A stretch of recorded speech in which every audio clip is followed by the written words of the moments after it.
Hi friends, welcome back to our channel. இன்றைக்கி என்ன பார்க்க போகிறோம் அப்படின்னா, நம்ம வந்துட்டு நாளைக்கு ஹஸ்பண்ட் வந்துட்டு ஐயப்பன் கோவிலுக்கு போக போகிறாங்க.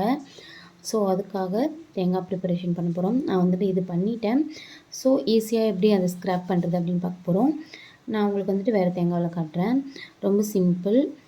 ஃபஸ்ட்டு இது வந்துட்டு நெய் தேங்காவுக்கு கொஞ்சம் பெரிய சைஸு.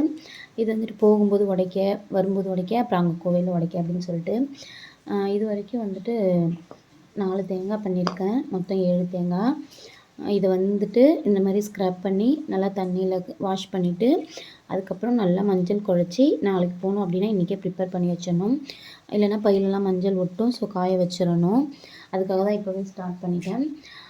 நம்ம வந்துட்டு ஃபஸ்ட்டு நைஃப் வச்சுட்டு பெரிய பெரிய இந்த இதெல்லாம் இது பண்ணிவிட்டு அதுக்கப்புறம் இது வந்துட்டு சாண்ட் பேப்பர்னு சொல்லுவாங்க, உப்பு காகிதம்னு. இந்த செவுத்துலலாம் இது பண்ணுறதுக்கு யூஸ் பண்ணுவோம். இதை வச்சு நம்ம யூஸ் பண்ணோம் அப்படின்னா ஈஸியாக பீல் ஆகிடும். இந்த பாருங்கள், நல்லா ஷைனிங்காக இருக்குது. நம்ம கத்தியால் இந்தளவுக்கு ஷைனிங் பண்ண முடியாது. ஸோ இதை யூஸ் பண்ணுறேன். நான் உங்களுக்கு வந்துட்டு ஒரு தேங்காய் கம்ப்ளீட்டாக பண்ணி காட்டுறேன். ஃபஸ்ட்டு இதை வந்துட்டு இந்த இதை பிச்சிருவோம். நம்ம குடுமையை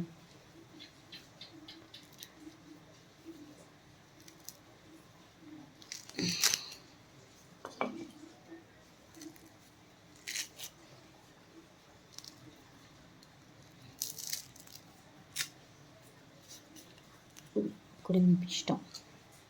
அடுத்தது நைஃபு.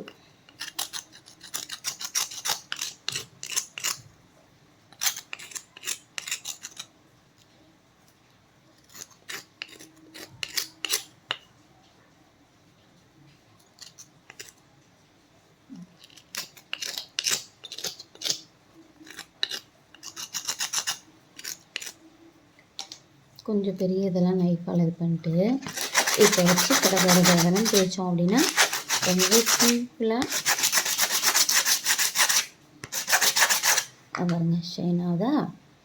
ரொம்ப சிம்பிள், அவ்வளோதான். இப்போ எல்லா தேங்காயும் பண்ணிவிட்டு நான் உங்களுக்கு காட்டுறேன். அவ்வளோதான் ஃப்ரெண்ட்ஸ், முடிச்சிட்டேன். 7 தேங்காவும் மஞ்சள் தடவி காய வைக்க வேண்டியதான். ரொம்ப சிம்பிளாக ஈஸியாக.